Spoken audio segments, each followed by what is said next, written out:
आज की दुनिया में लगभग हर कोई सफलता चाहता है, लेकिन बहुत कम लोग ये समझते हैं कि सफलता की शुरुआत बाहर नहीं, हमारे मन के अंदर होती है।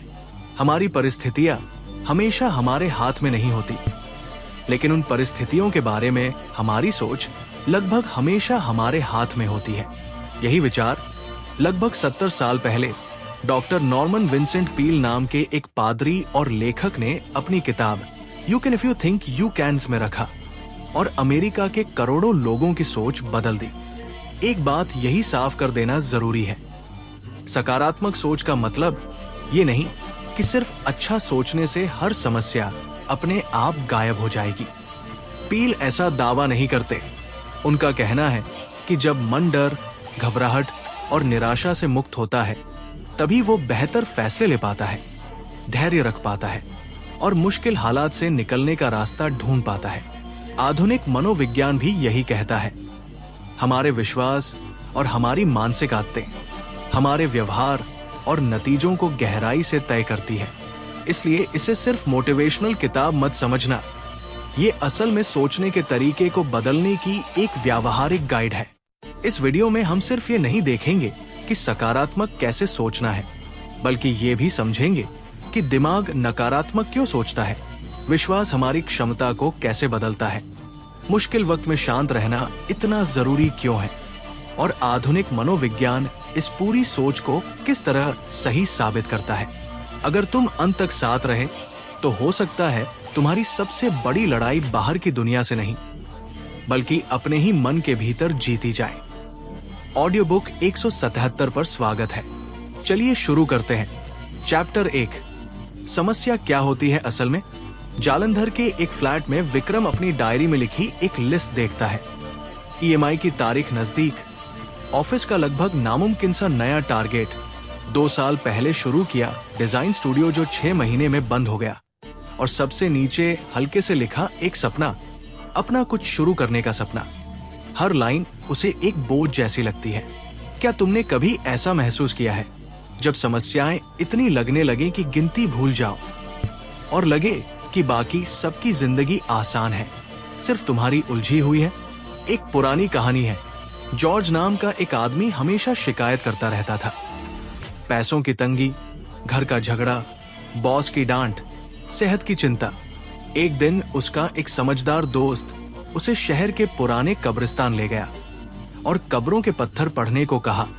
नाम, तारीखें, कुछ शब्द, प्रिय पिता, स्नेहमयी मां।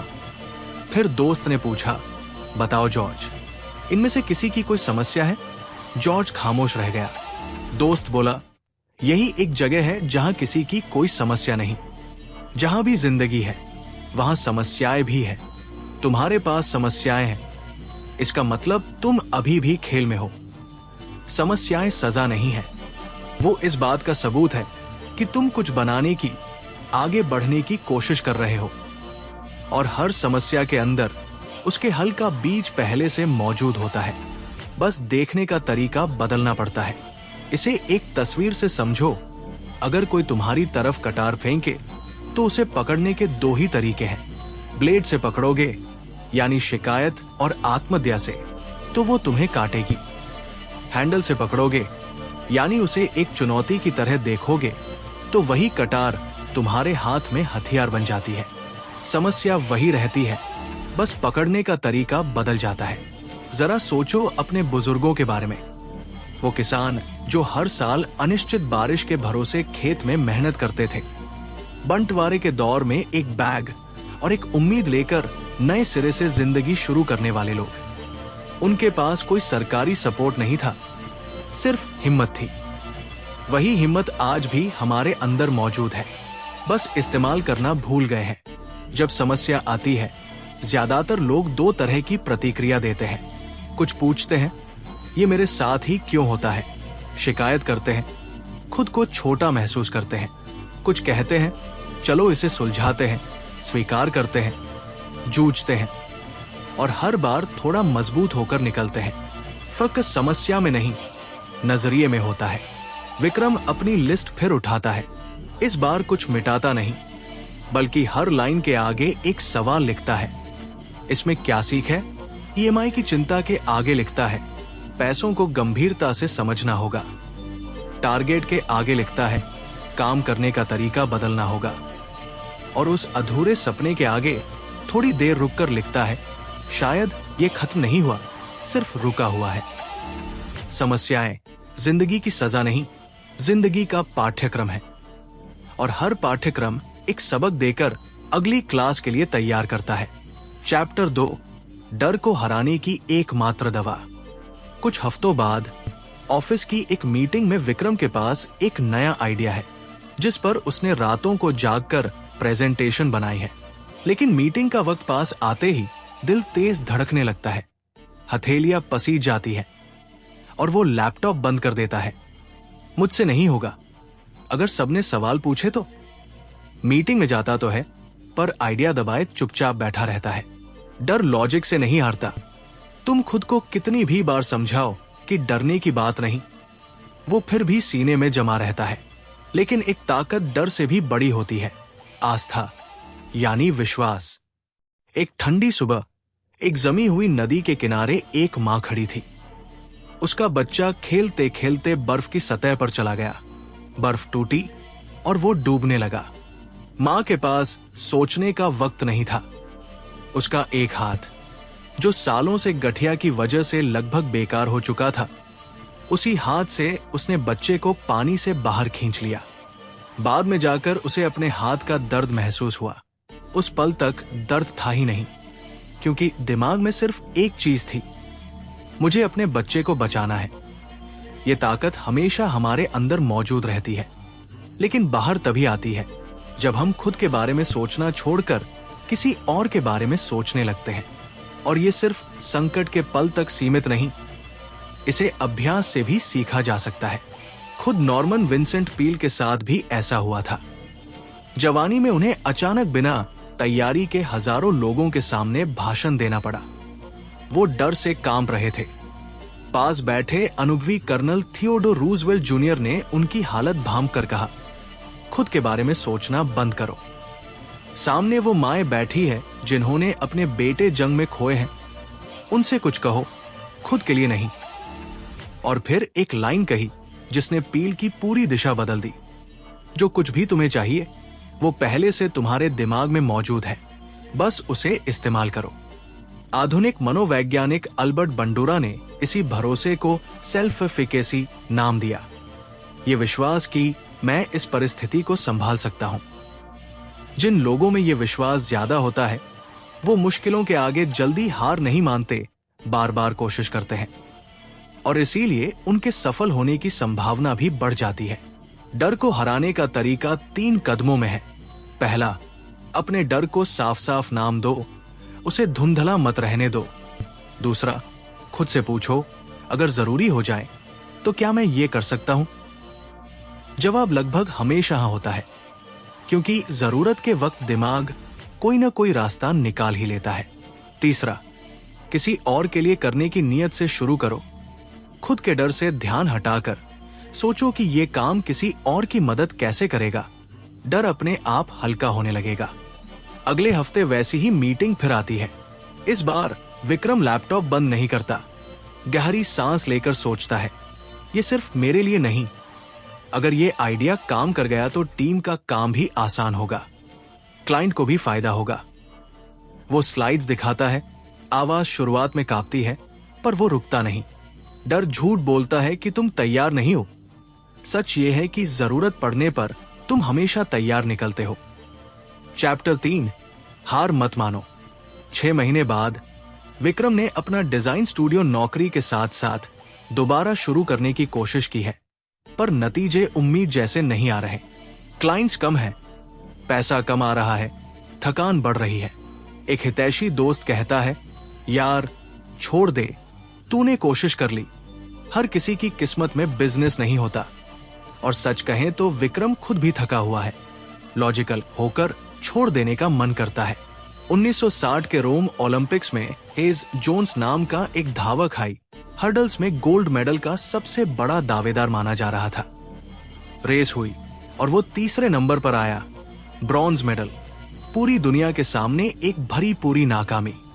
उसके सामने आसान रास्ता था मान लेना कि बहुत कुछ हासिल कर लिया, अब और मेहनत क्यों। लेकिन जोन्स ने कहा, तुम अपनी सबसे बड़ी चाहत के बारे में लॉजिकल नहीं हो सकते, और 4 साल मेहनत करने का फैसला किया। 1964 के टोक्यो ओलंपिक्स में आखिरकार उसे गोल्ड मेडल मिला। मनोवैज्ञानिक मार्टिन सेलिगमैन ने बरसों बाद पाया कि सफल लोग असफलता को अपनी पहचान नहीं बनाते, उसे सिर्फ एक अस्थायी घटना मानते हैं। वो सोचते हैं ये समय कठिन है, लेकिन हमेशा ऐसा नहीं रहेगा, और यही सोच उन्हें बार बार उठने की ताकत देती है। जो शब्द हम खुद से बोलते हैं वो हमारी दिशा तय करते हैं। कुछ शब्द हराते हैं, नहीं होगा, मेरे बस का नहीं। कुछ शब्द आगे बढ़ाते हैं, एक और कोशिश, अभी नहीं तो कब। दिमाग हमेशा उसी दिशा में चलता है जिस दिशा में हमारे सबसे ज्यादा दोहराए गए विचार जाते हैं। एडमंड बर्क ने कहा था, कभी निराश मत हो, लेकिन अगर निराश हो भी जाओ तो निराशा में भी काम करते रहो। यानी भावना महसूस करने का हक तुम्हारे पास है, पर उसे कदम रोकने की इजाजत मत दो। विक्रम दोस्त की बात सुनता है, एक पल रुकता भी है, लेकिन अपना लक्ष्य नहीं बदलता, सिर्फ रास्ता बदलता है। शायद क्लाइंट्स ढूंढने का तरीका बदलना होगा। जो हार मानता है वो कभी नहीं जीतता, जो जीतता है वो कभी हार नहीं मानता। इसके बीच कोई समझौता नहीं होता। चैप्टर 4, समस्या सुलझाने के 3 हथियार। कोई भी समस्या सुलझाने से पहले नॉर्मन विंसेंट पील एक बात पर जोर देते हैं, पहले मन को शांत करना। क्योंकि जब दिमाग डर और घबराहट से भरा होता है वो सही फैसला लेने की क्षमता खो देता है। शांत मन वही देख पाता है जो बेचैन मन कभी नहीं देख पाता। इसलिए किसी भी मुश्किल हालात में पहला कदम समस्या पर हमला करना नहीं, बल्कि खुद को स्थिर करना होता है। एक शाम विक्रम को पता चलता है कि उसके एक बड़े क्लाइंट ने पेमेंट रोक दी है और उसी हफ्ते EMI भी निकलनी है। दिमाग में एक साथ कई चीजें घूमने लगती हैं, सांस तेज हो जाती है और वो समस्या को असल से भी बड़ा बना लेता है। ज्यादातर लोग बड़ी समस्या को भावनात्मक और आधे अधूरे मन से सुलझाने की कोशिश करते हैं, इसलिए हार जाते हैं। समस्या की वजह से नहीं, तरीके की वजह से। किसी भी समस्या को सुलझाने के लिए 3 हथियार चाहिए, ज्ञान, विचार और विश्वास। पहला हथियार ज्ञान, यानी समस्या को पूरी तरह समझना। एक आदमी को लोग मजाक में प्रॉब्लम विजार्ड कहते थे, क्योंकि जब भी किसी की बड़ी समस्या होती वो कहता, बधाई हो, हर नुकसान के पीछे एक बराबर का फायदा छुपा होता है, बस उसे ढूंढना पड़ता है। वो समस्या को हर एंगल से देखता, उसे टुकड़ों में तोड़ता, जब तक उसमें एक नरम जगह न मिल जाए, वो कमजोर बिंदु जहां से समाधान शुरू होता है। बड़ी समस्याएं अक्सर इसलिए असंभव लगती हैं क्योंकि हम उन्हें एक साथ देखते हैं, लेकिन जब उसी समस्या को छोटे छोटे हिस्सों में बांट दिया जाता है तो हर हिस्सा संभालना आसान हो जाता है। यही तरीका वैज्ञानिक, व्यवसायी और सफल नेता भी अपनाते हैं। हर समस्या में एक नरम जगह होती है, उसे इतनी देर तक देखो जब तक वो मिल न जाए। रिसर्च करो, उसे टुकड़ों में तोड़ो, और अगर जरूरत हो तो किसी ऐसे इंसान से सलाह लो जो इस रास्ते से पहले गुजर चुका हो। दूसरा हथियार विचार, यानी घबराकर नहीं, शांति से सोचना। कोरियन वॉर के दौरान एक डिस्ट्रॉयर जहाज रात में लंगर डाले खड़ा था। तभी एक तैरती हुई माइन जहाज की तरफ बहती आने लगी। अफसर घबरा गए, लंगर उठाने का वक्त नहीं था। इंजन चलाने से माइन और तेजी से खिंच आती। गोली चलाना गोला बारूद के गोदाम के पास खतरनाक था। तभी एक साधारण नाविक ने कहा, फायर होज मंगाओ। पानी की तेज धार से जहाज और माइन के बीच एक करंट बना दिया गया और माइन सुरक्षित तरीके से दूर हट गई। उस नाविक के पास कोई खास डिग्री नहीं थी, पर उसके पास वो था जो सबसे जरूरी था, संकट में शांत सोचने की क्षमता। घबराहट दिमाग की सतह को हिलाए रखती है और असली समझ कभी ऊपर आ ही नहीं पाती। ये सिर्फ मानसिक सलाह नहीं, वैज्ञानिक सच्चाई भी है। जब हम लंबे समय तक तनाव में रहते हैं, शरीर में तनाव बढ़ाने वाले हार्मोन ज्यादा बनने लगते हैं और इसका असर सीधे दिमाग के उस हिस्से पर पड़ता है जो सही फैसले लेने और समाधान खोजने में मदद करता है। इसलिए शांत रहना सिर्फ अच्छी सलाह नहीं, दिमाग को सही तरीके से काम करने देने की जरूरी शर्त है। फ्रॉयड ने कहा था, इंसान का सबसे बड़ा फाराजा है जिंदगी को सहना। पील का जवाब था, नहीं, इंसान का सबसे बड़ा फाराजा है जिंदगी पर काबू पाना। गहरी सांस लेना, भावनाओं को संभालना, जानबूझकर शांत रहने का फैसला करना, ये कोई जन्मजात गुण नहीं, सीखा जाने वाला हुनर है। तीसरा हथियार, विश्वास, यानी ये मानना कि हर समस्या का कोई ना कोई हल जरूर मौजूद है। जो इंसान भरोसा रखता है वो इसलिए कॉन्फिडेंट नहीं होता कि उसकी राह आसान है, बल्कि इसलिए क्योंकि उसे पता है कि कहीं ना कहीं एक ऐसा आइडिया मौजूद है जो उसे हल तक ले जाएगा। हमारा दिमाग एक दिलचस्प तरीके से काम करता है। अगर तुम बार बार सोचते हो कि मैं असफल हूं, तो दिमाग उसी बात के सबूत ढूंढना शुरू कर देता है। लेकिन अगर तुम विश्वास करते हो कि मैं सीख सकता हूं और आगे बढ़ सकता हूं, तो वही दिमाग नए अवसर और संभावनाएं पहचानने लगता है। विश्वास सिर्फ एक भावना नहीं, हमारी सोच की दिशा तय करने वाला आधार है। भरोसे को दोबारा बनाने के कुछ तरीके हैं। जब भी कोई नकारात्मक विचार आए, जानबूझकर एक सकारात्मक विचार बोलकर उसे काटो। समस्या को जितनी बड़ी है उतनी ही देखो, अपने डर से बड़ा मत बनाओ। खुद को असफल होते हुए मत सोचो, हमेशा खुद को समस्या सुलझाते हुए देखो और बार बार खुद से कहो, मैं कर सकता हूं। दिमाग हमेशा उसी तस्वीर को पूरा करने की कोशिश करता है जो तुम उसे दिखाते हो।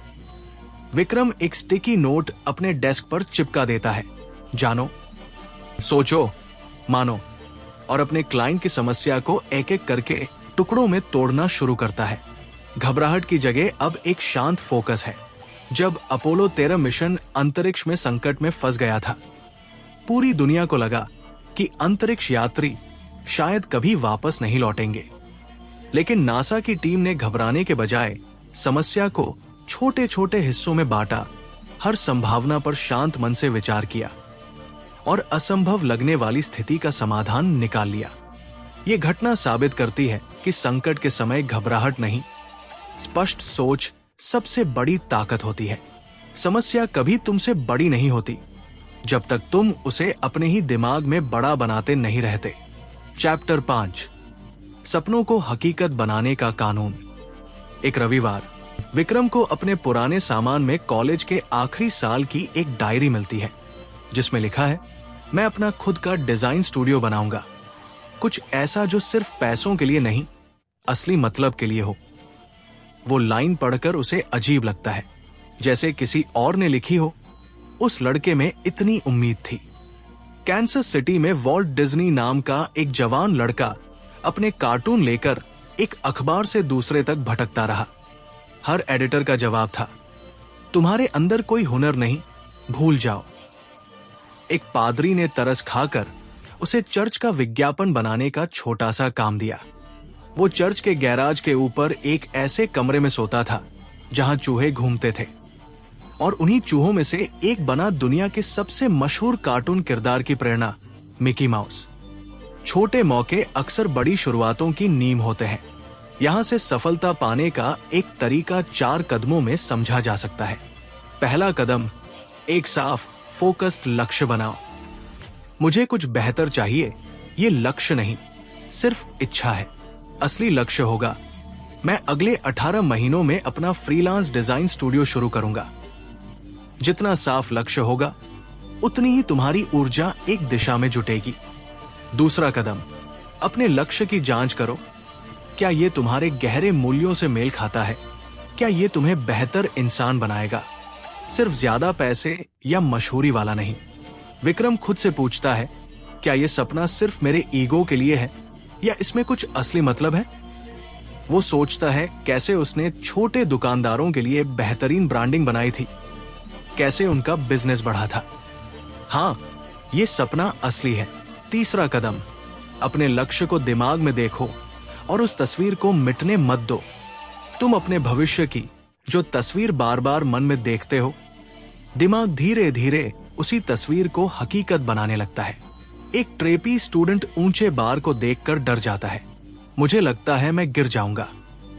उस्ताद कहता है, अपना दिल पहले उस बार के पार फेंको, शरीर खुद ब खुद पीछे आ जाएगा। पहले भरोसा, पहले सफलता की तस्वीर उस चुनौती के पार फेंको, शरीर दिमाग का पीछा करता है। पर सिर्फ सफलता की कल्पना करना काफी नहीं है, रास्ते में आने वाली कठिनाइयों की भी कल्पना करनी चाहिए। पहले से सोचो कि अगर ये समस्या आएगी तो मैं क्या करूंगा। ऐसा करने से जब असली कठिनाइयां आती हैं, दिमाग पहले से तैयार रहता है और घबराता नहीं।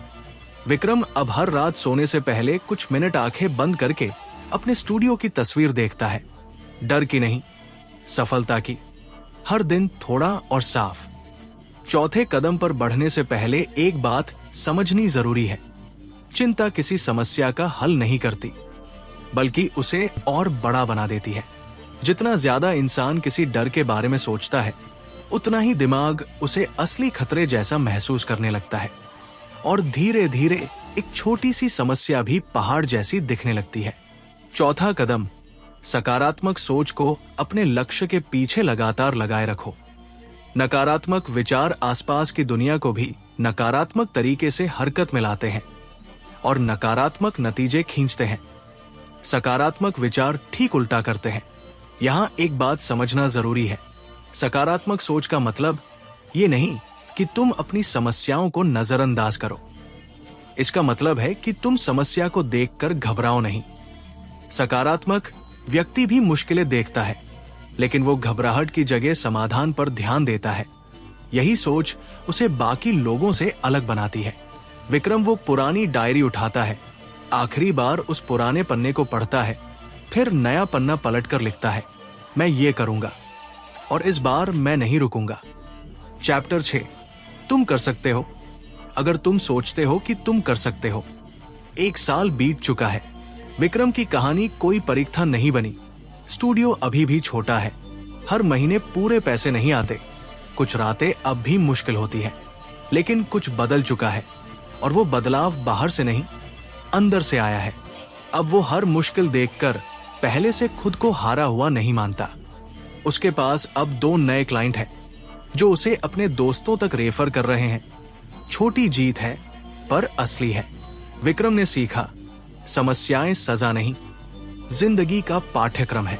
उसने अपनी कटार को हैंडल से पकड़ना सीखा, ब्लेड से नहीं।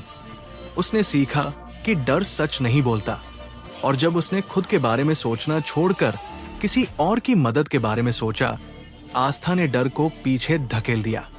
उसने हार नहीं मानी, रास्ता बदला पर लक्ष्य नहीं बदला। उसने अपनी समस्या को समझा, शांति से सोचा और खुद पर भरोसा रखा। उसका एक साफ लक्ष्य था। उसने उसकी तस्वीर देखी, काम करना जारी रखा और सकारात्मक सोचना नहीं छोड़ा। अगर तुम्हें लगता है कि तुम्हारा दिमाग हमेशा बुरी बातें पहले सोचता है, तो ये तुम्हारी कमजोरी नहीं। हमारा मस्तिष्क लाखों साल के विकास में खतरों को जल्दी पहचानने के लिए बना है। इसीलिए नकारात्मक विचार अपने आप आते हैं, लेकिन अभ्यास से हम अपने दिमाग को नई दिशा देना सीख सकते हैं। फ्रॉयड ने कहा था, इंसान का सबसे बड़ा फाराजा है जिंदगी को सहना। पील ने कहा, नहीं, इंसान का सबसे बड़ा फाराजा है जिंदगी पर काबू पाना।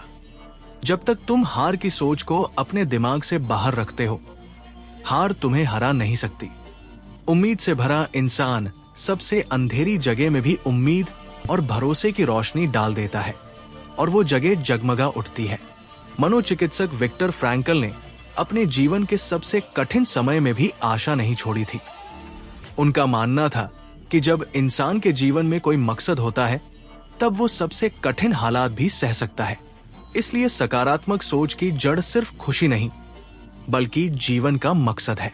विक्रम आज भी अपना काम कर रहा है, परफेक्ट नहीं, कभी कभी घबराया हुआ भी, पर कर रहा है, और यही सबसे जरूरी है। तुम्हारे अंदर वो सब कुछ है जो चाहिए, बस उसे बाहर निकालना बाकी है। अगर तुम इस किताब की सीख को अपनी जिंदगी में उतारना चाहते हो, तो रोज सिर्फ 4 काम करो। सुबह अपने लक्ष्य को साफ याद करो। दिन की सबसे जरूरी जिम्मेदारी तय करो। किसी भी मुश्किल हालात में पहले शांत रहकर सोचो और रात को 5 मिनट निकालकर लिखो कि आज क्या सीखा और कल क्या बेहतर करोगे। धीरे धीरे यही छोटी आदतें तुम्हारा व्यक्तित्व बदलना शुरू कर देंगी। तुम जीत सकते हो अगर तुम मानते हो कि तुम जीत सकते हो। ये किताब नॉर्मन विंसेंट पील ने नहीं लिखी, ये हर उस इंसान ने लिखी जिसने हारकर भी दोबारा उठने का फैसला किया। तो दोस्तों, ये थी नॉर्मन विंसेंट पील की किताब you can if you think you can की पूरी यात्रा। समस्याएं दुश्मन नहीं, हमारी ताकत बढ़ाने का जरिया है। डर चाहे कितना भी सच लगे, आस्था के सामने टिक नहीं पाता।